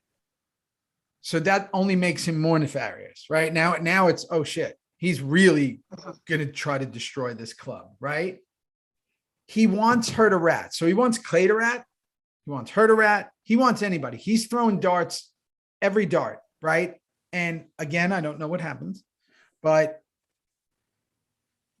I think we're establishing at this moment, he's going to be the bad guy, right? He's going to be the, who are some of our bad guys, right? We had we had Stahl. We had Jimmy O. Stahl. Jimmy O. Who was the white supremacist guy? Oh gosh. I know Zobel. Right, Blaze Slowbell. Who was the other white supremacist the first season? Henry Rollins? No, Mitch Pileggi's character. Darby. Thank you. So and Pope, obviously, these are our bad guys. Stahl was a consistent bad guy. It looks like Lee, now that Clay is on the sideline, Lee Turek is gonna kind of take this mantle, right? I guess Roosevelt, they tried to make a bad guy, but I don't necessarily, even Juice, I don't even think he was really that much of a bad guy. He did use Juice kind of a little in the beginning. I think he was just trying to do his job. I've been noticing that even people who are trying to do their job on the show, we kind of, Even the ATF, like they're not bad guys. They're just trying to stop gun running and drugs. You know what I mean? They're meant to do. Right? They're not bad guys. They're just trying to do their job. Isn't that Right? Even the doctor, what's her name in the hospital? Margaret. Margaret. Oh, the administrator. Yeah. She's not a bad person. She wants Tara to be a good doctor and not associate with murderers. Right. Right. So it's like, again, we paint a lot of these characters as bad people when they're not. They're just trying to do the best, where the bad people are the ones we're rooting for. But again, that's the whole. So Tara's with him. She now knows that this is deeper. I mean, if I was her, I would have been like, sure, what do you need me to do? Give me the WITSEC, give me this, get me out of here, you know. But I think also what Sarah said before is really important. She's never going to be a doctor again. Right. It's She's over. done. She's done. Yeah. So if you're never going to be a doctor again, if you know your life is over, maybe, I don't know. I feel like you would want to protect your kids and all that and get away from it all. But I think she's just confused and in a weird place at this point, that character, which I can only imagine how Maggie's playing that, because there's so much going on there. Right. So now we go to boys are back at the pier and they find out that Juice is back. I got to tell you, watching this, because I didn't know this, it kind of bothered me that Chibs turned on Juice like that. So right. That was a big, I didn't understand when that happened. Like, how did he get so angry about it? I don't know. Does anybody know? I mean, he was like supportive of him for like at least a year and a half. And I was like, wait a minute, you knew all his secrets. You were there for him. And then all of a sudden you just went all. Wants him dead? Right. Right. Or like, just, why? Where did that switch come from? I don't know. That made no sense to me, especially since you helped with the Clay thing. Right. I think that's what Jax to have been your rah was kind of like, I don't know, that seemed a little off to me as well. What do you all think? I thought I missed something. Fee, like start with Fee. What do you all think of the Chibs and Juice relationship? Well, there was the weird part with the I love yous with them. So it like started with Chibs saying it and Juice would say it back. And then at some point it changed to be like, well, it was in this part, he said like, Juice said, I love you. And he's like, I know. And then towards more the end, it was like, Juice would say, I love you. And Chibs said nothing. It completely changed 180. Yeah. I mean, there was always this mass confusion of who he was coming up under, who Juice was, a prospect under, because in an earlier episode in the hospital after that prison shank, the Juice bait thing, it was kind of referenced that it was Jax. But then people had said it was Chibs, and that's why he felt a sense of responsibility for him. No one really ever gave a clear answer on that. I don't know if it's in one of the comics or the books or, some kind of, written thing. And I think that I was even confused by that. But I think as we got to this moment, I was being told it was Chibs. Mm-hmm. But yet there was that thing in season 3 or 2 or whatever it was that it was Jax, because then it would make more sense why he felt so betrayed by what had come up, because then you feel that responsibility, right? It's like inviting a friend to a party and then they steal shit. You're like, oh, I don't know what I did here, right? So it's like, not saying that happened with one of my friends. I'm just saying that so I think that was maybe, but to see that quick turnaround like that was really interesting. And to see Jax defend it is even more interesting. Right. Yeah. So he says we should give him a chance and prove himself. This is where Jax kind of dismisses Tig again. And now Tig's going to take out his anger, which we kind of just discussed with Kim, right? So we don't need to revisit that. And he takes out his full anger on this guy. And I know that actor from somewhere too. I just can't remember. I might've worked with him, but I know that dude from somewhere. I got to look him up. But he takes it out on him. And now we meet this new character. Do we get her name at Borowski's? The new Colette. Colette. Yeah. Thank you. So we're going to bring in another character, and I'm going to have a lot to say in a minute about why I think this is a problem, but they all agree to partner. And again, we see the kid. We're bringing back this kid. We're going to keep seeing him, but now Jack sees him. Right. And that to me is, again, just like the woman, the homeless woman. I just heard someone say that they're trying to, someone wrote the other day, hopefully maybe it was someone on here. Someone said that Kurt said the homeless woman was Jesus Christ. And that he said it in an interview, and that they were going to show the interview. They're going to try to find it. Okay. It wasn't me. I don't know. I never heard of that. I thought Angel of Death. I thought it was more like that, but then they said Opie and Clay never saw the homeless woman. I actually heard Kurt say on an interview that he wanted the fans to be what each fan, she meant to each fan. I heard him say that on an interview once. It's okay. So go. I just said what I thought she was. I thought she was the angel of death, which means I thought that when you saw her, you would die. But someone disproves that by saying Opie and Clay never saw her. So then you're that kind of theory goes out the window, right? So starting Lemansky, you're there. What do you think she was? I have no idea, Theo. Yeah, no idea, right? Does anybody have a theory of what? Jess, do you know what she was? I thought she was the angel of death too, but now I'm confused. I agree. Yeah. I agree, angel of death. I don't think that everybody had to see her. I don't think everybody did see her who died. There's plenty of people who died, but I think that she was kind of some ominous figure. Spectre it wasn't or something. Clay. Piney didn't see her. Sorry, I want to correct that. Opie and Right. Piney didn't see her. Right. So I don't. Right. So I don't think that.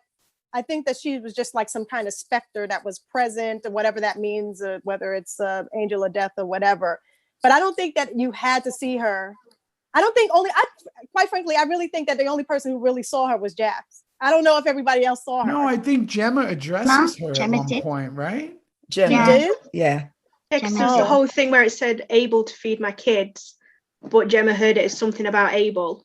Oh, right, Abel. Oh, right. And she mishears her. And again, to totally sidetrack here on the homeless woman, I think, because you can kind of almost do a whole episode about her, I think that also someone said that she might have been the mom of someone that died, like a kid or something that died. Again, wasn't she?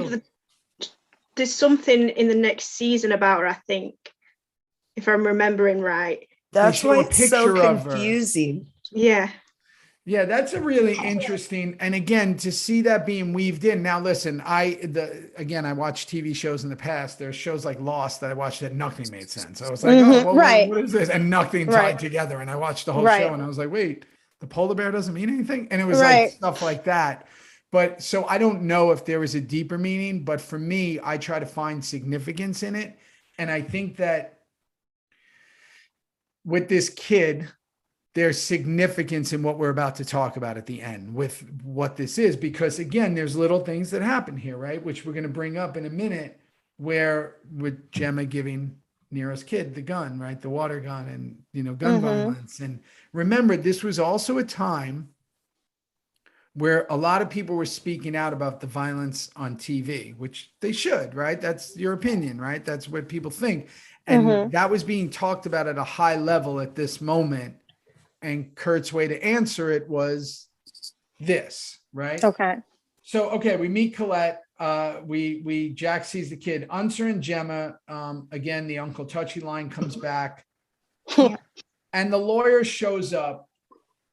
Again, Gemma is all about the threats, right? Like she's just throwing threats. Always. Always, right? Remember who you work for. And I guess what she means by that is Gemma had also hired her, correct? I think she meant that she should be more loyal to the club and not Tara. And we write your check, not Tara writes your check. So, and because she was saying, I'm worried about the more innocent right now. And she took that as you're worried about Tara more than the club. But, And you think that's also, do we also think that Gemma just dislikes Tara? Yeah, I think Gemma sees a lot of Tara in her, and it's just she has such a strong love, or whatever you call it, for Jax and the boys. Sorry, and the grandkids. That's her position. Like, and she just always wants to protect her position. If Tara's agreeing with her, she shows her all the love in the world. Like there's plenty of times where Tara and Gemma got along and they actually bonded.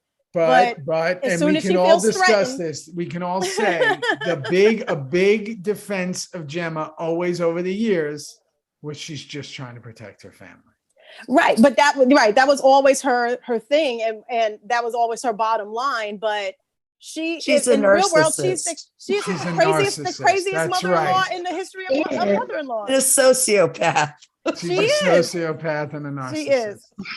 She is. At this point, here she is. She's threatening anybody, right? Anybody that comes in her realm is getting threatened, right? Right.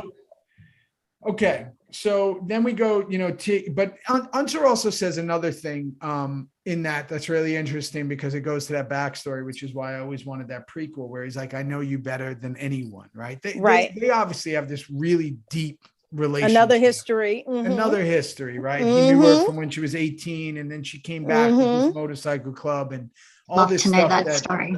Yeah, I would love to know that story. That would be so cool to know. And also to, like I always say, to see them when they're young. So Tig's rolling that body. This is when he does the singing. We just talk about it. I did say that in that moment, Tig's trying to find himself, right? He's trying to find out who he is. We're going to get back to, are we going to see the old Tig from season one, that one that everybody, whatever, but are we going to see a new version of it, right? And now we go to Clay in prison. Now we're going to kick in that montage song. He was about to head into Gen Pop, and he's like, I ain't doing that. Oh, no. No, not doing it. Not going there. I'm not going to last long. Nope. We know Clay is the ultimate survivalist. So he's like, nope, give me that card.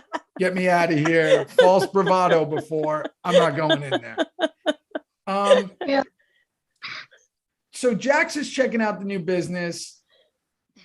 This is something Jax does that kind of bothers me, is every time things get complicated in his marriage, he escapes into someone else. Correct? Thank you. Yes. Yes. So right? awful. Everybody's shaking their head. Yes, this is what he does. Awful. I never understood why every woman in the world loved Jax. Jax was horrible. He's handsome. He's handsome. That's it. He was horrible. That's it right there. He's a horrible person. Trust me, if he looked like a foot, we would all be like, this monster. How dare you? But he does not look like that. I never got it.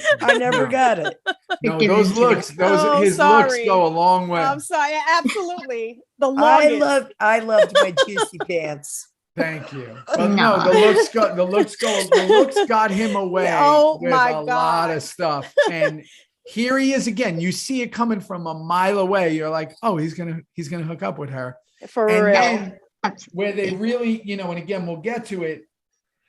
Lowen calls and tells him Jax doesn't want you there. She wants to do it alone. And it's like, oh, now he's definitely sleeping with her, right? Like it's all you had to do. Within hours. Within hours. One donut, just one donut. That's it. And a phone call. I'm like, you got to be kidding me. And again, that was awful. How many things do we have to see over the years that this guy does, but yet gets a pass consistently? And again, but it's true. But honest to God, that's real life, though. I'm not even gonna lie. You know how many people I know who are dating guys or with guys for years, and they put them through crap upon crap upon crap, and they still with them.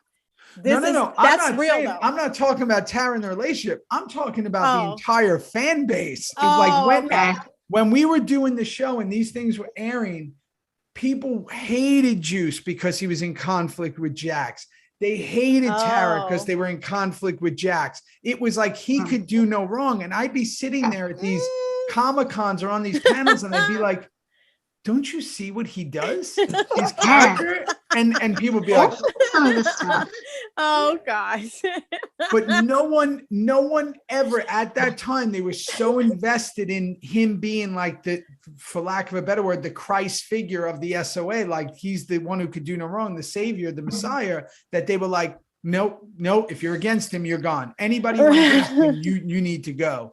And it was funny because this is another point where we see like, man, this guy just constantly, spitting, punching, doing all these horrible things, killing everybody, not the greatest father.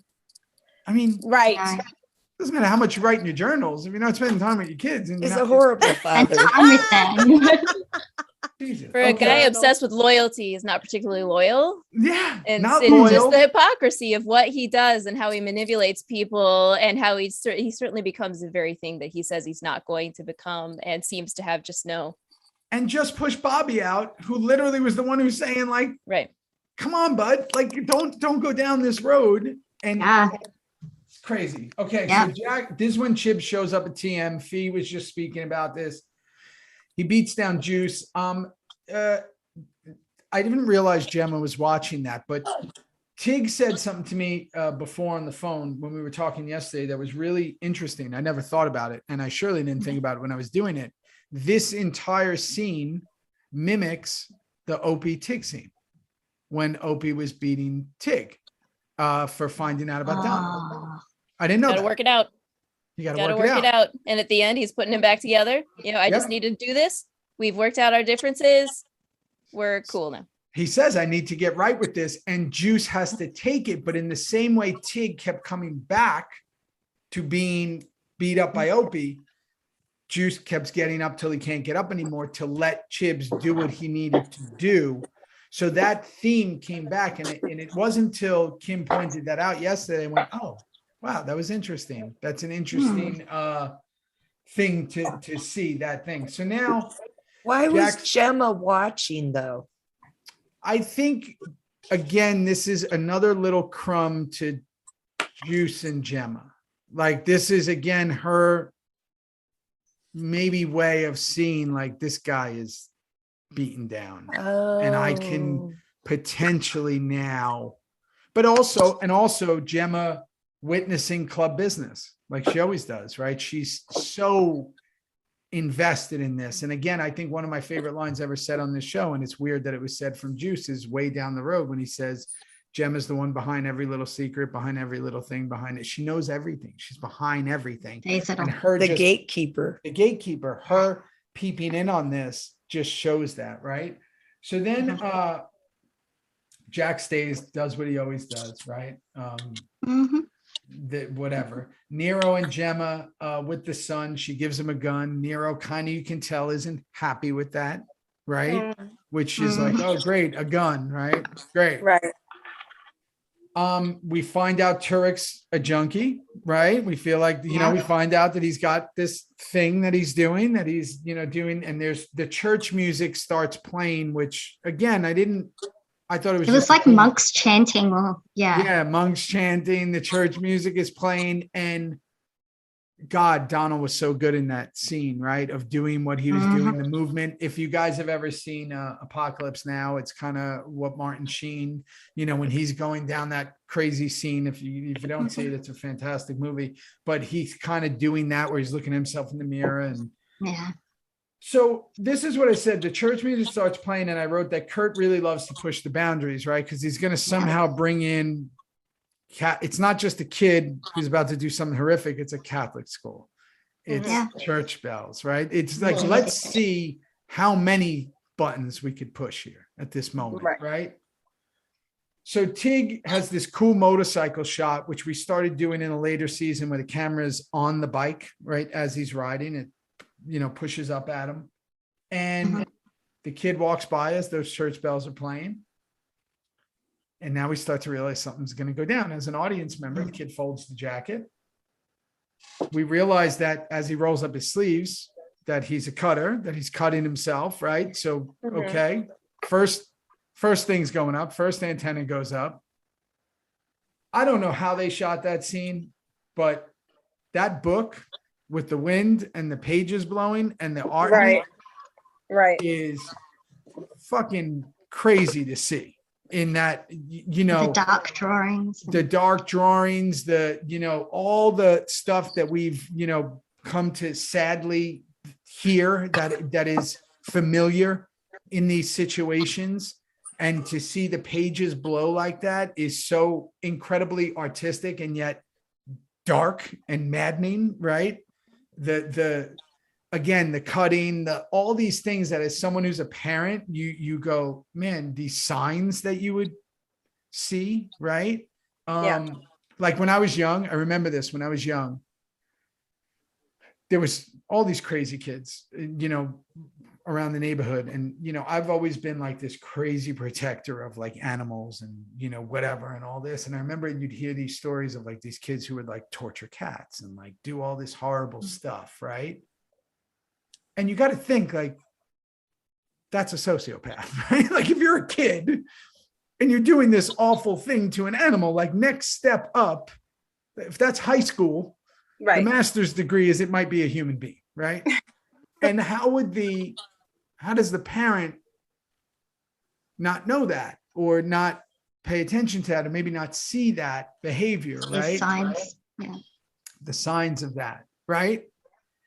And then it's funny because I've told this story before, but I had a cousin who OD'd on heroin, and a lot of times I finally have had these talks with like my aunt and stuff, and I'm like, how did you not like see? But again, even with things you see, there's just so much someone can do. So I'm in this weird place of like, man, the parents should kind of see what's going on. But also the world's moving so fast that a lot of times, and Sarah, you know this, what you see at your job, and a lot of times people don't see what's going on, right? And then something like this happens with a kid, because it's not just a TV show. This is real life, right? Right. This is such a heavy thing that again, I have kids in school, right? It's wild to think that. And you would think that everybody would know how to stop these things at this point or to whatever this kind of behavior, but it's just not the case. And I think that when we see this notebook, when we see the scars on his arm, when we see this, you go, oh my God, maybe this could have been avoided if there was a parent who was paying attention, but that's just not the case. That's just not the way life works. So this is, again, we focus on the writings and then we hear the shooting. We don't see it, we hear it, which is almost kind of worse in a way, right? Because now our imagination has to run wild. What do you think? I'd love to hear from everybody. What was the point of him doing this? Because it doesn't have to do with the Sons. What's the point? Sarah, start. One of the things that you got from it, because you could tell it was horrific from the reactions of the EMTs that are sitting outside. And you see them just absolutely devastated by what happened. And it almost feels like this is bigger than the Sons. The Sons are contributing to this bigger problem, and they're so inner focused that they miss what their weapons do to other people. The number of people that have been killed or harmed by the guns that they put out on the street. And they spend all their time infighting and worried about money and trying to, who's in charge and power struggle, when ultimately what they're doing is throwing weapons out into the world. And these guys really are the villains. And I believe we come to find out that it was their weapon that they accidentally put in this kid's hands, who then went on to commit this act.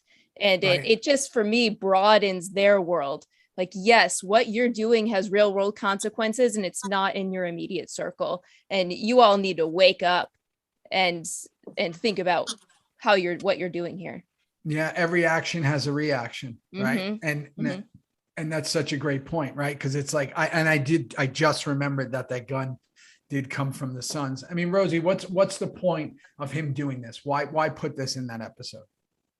I guess the link being that you guys were the gang was gun runners, and what was happening in society and what still continues to happen in society. That's a logical bridge to, if you're going to get involved in some type of political statement in your show.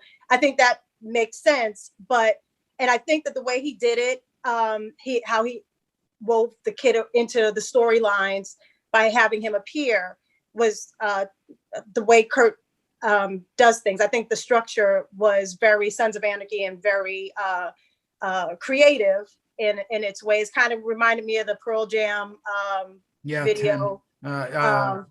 Jeremy spoke. Yeah. Jeremy. So that kind of usage of the boy and weaving him through all of these, stories that's going on. I mean, I'm a big proponent of, I hate guns. I'm not one of those people. I never want to touch one. Somebody did something on Twitter within the group that said one of the things that you've ever done or something, and held a gun or shot a gun was one of those things I've never done and never want to do. I like my violence only on TV shows. Yeah. So I think that when you can still be in a frame of mind where you know the difference between real life and a TV show, you're not contributing to the problem. We've had, years and years of shows where guns was prominent. And I don't feel that the first cause of this problem is what is on TV. I feel like because not everybody watched Sons of Anarchy. I mean, it was a great show and everybody was, I watched it and everything, but I know plenty of people who never saw it. So they never saw that episode and would have no idea what I'm talking about. But have they saw other shows that, had gun violence? It's, to show it in a way that's horrific, and the way Kurt did it for those who are viewing it, it just made me even more realize, I'm not a gun person. I'm not, this is something that's terrible, and we should do more. And if you took it as a flip side of like, oh, you're creating more violence and your show is so violent and this, that, I don't see that. Like, I can't speak to that. I can only speak to, he showed it in a way, a problem in this society that's real. He showed it in a way that is a discussion point, and we should be discussing it and doing something about on that point. Fee, do you think it was for shock value? Fee? I'm not sure. I think the way it was done was, but it was almost like showing that not everything was about the Sons, that the real world still existed outside of them. Mm-hmm. And that they contribute in some way or another to this horrific nature.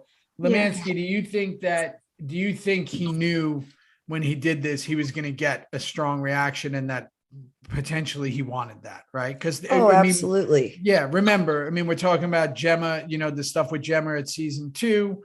We're talking about a lot of things we've done on this show, or that we did on the show, where a lot of them were really horrific stuff, right? The burning of the back and stuff that we're going to get people to talk about, right? Obviously, the stuff with Juice later on, and a lot of stuff that we did was a lot of shock value stuff. To me, this was definitely one of those ones where it's like, I'm going to push some buttons, right?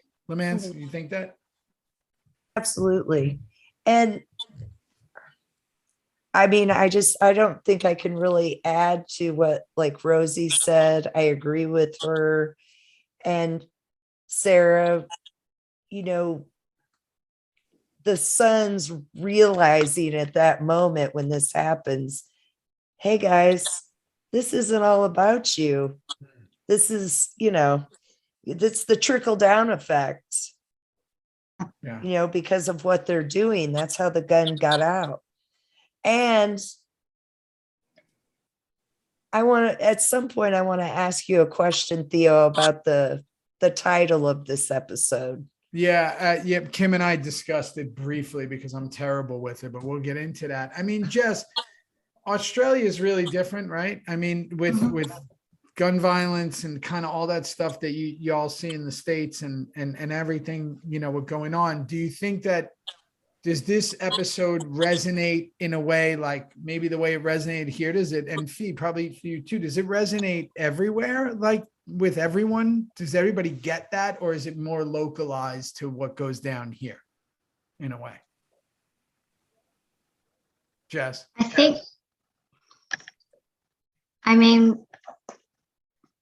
think there's a lot more gun violence in America that you see rather than Australia.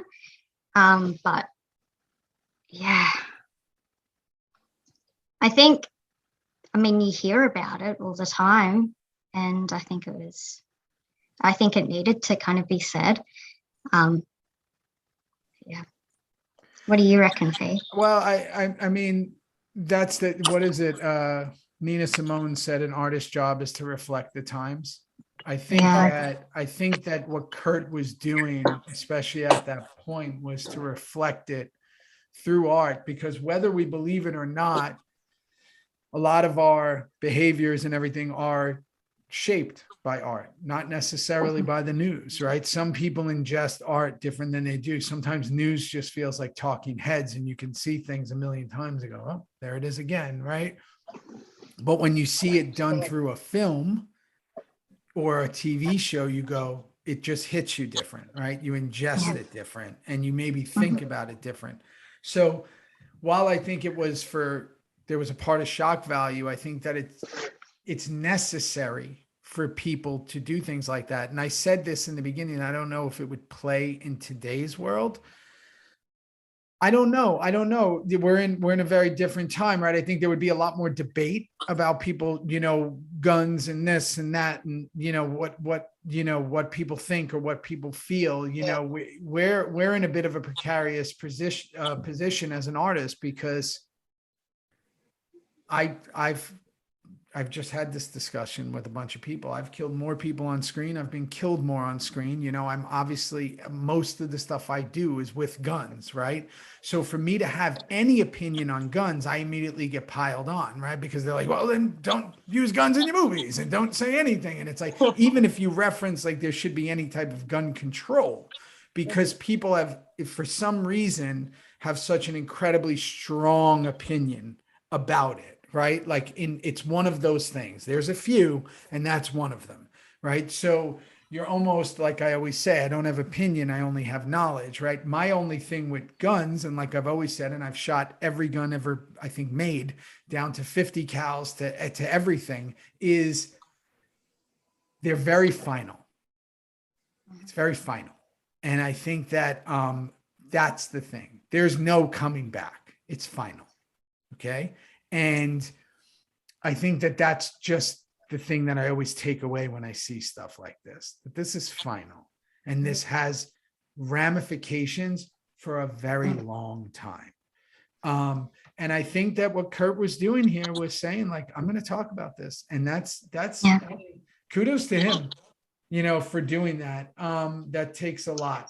So as we hit this montage, Jax is watching as she cleans, right? We know what's about to happen. We show the kid's mom, which I know is coming up.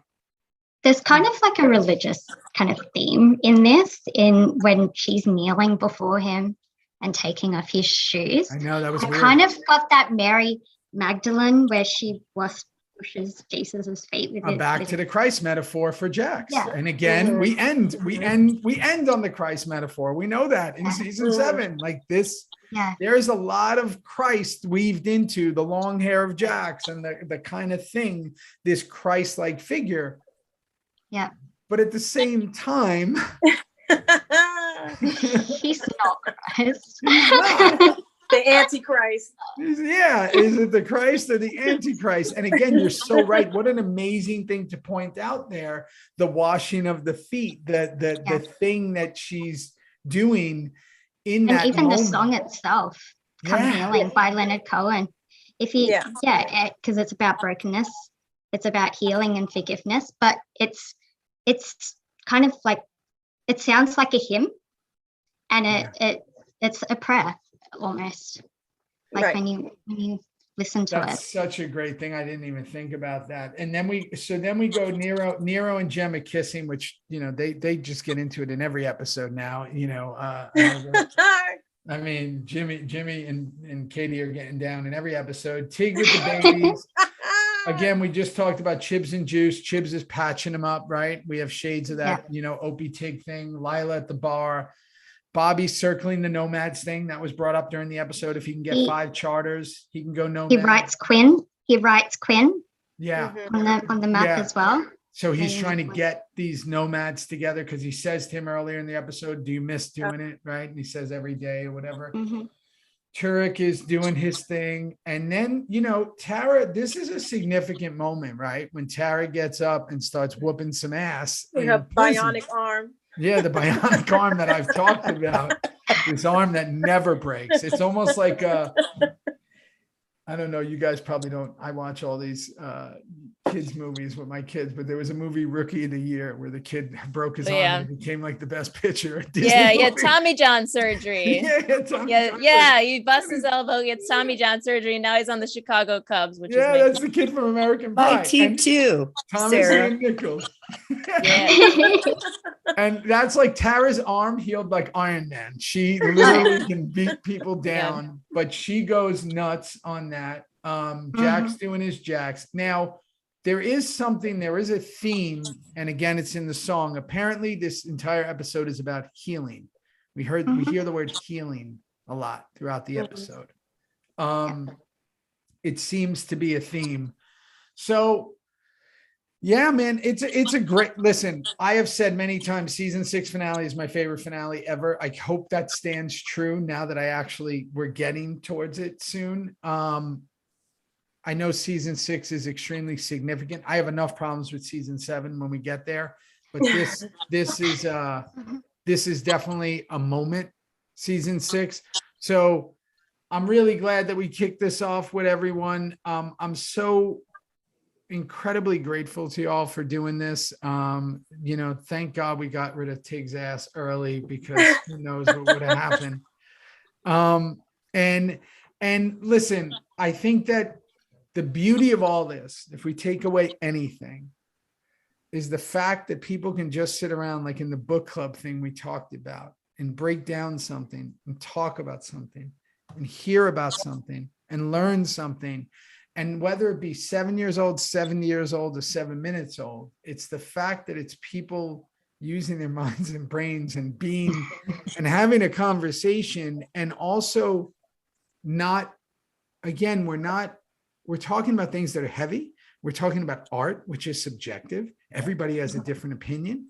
We're talking about things that people have strong opinions on, whether it be the subject matter or even the show in general. People have such strong opinions about shows they love and characters they love, and it's very hard to deter them. I think that what I've come to find out that I love so much about doing this is that you just learn things and you're just having conversations and hearing things. So especially to do it from people all over the world and from all different walks of life, and to have this kind of thing is, it's incredible. So I thank you guys so much for doing this. I think we did all right. How do we do? What do we think? I think we did great. I thought it was awesome. Right. It was awesome. Yeah. Right? I think we did all It was right. fun. It's fun. Yeah. And you know what? And it's a big episode.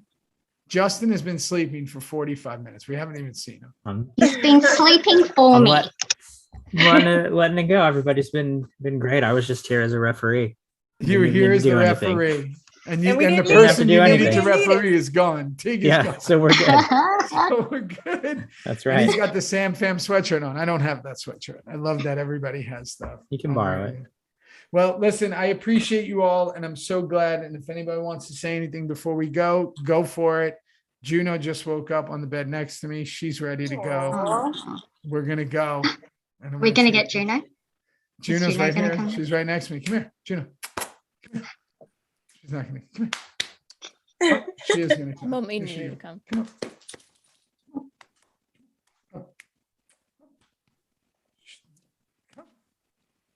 There you go. Oh, girl, you you can do it. Oh, Oh my God. So So gorgeous. She cute. just woke up. She just woke up. She's ready to go. Well, I'm glad Juno made the show. There we go. Yes. That was awesome. Yeah, let me go take out my second wife before she gets mad at me, because that's how she is. All right. I appreciate you all. And like Kim and I say, I love you all. Thank you for doing this. And that's it. Theory fam, Reaper crew. Thanks for having us. Thank Appreciate you. it. Thank See you, y'all. Theo. Been fun. Thank Bye, you, everybody. Justin. Bye. Bye, everybody. Bye.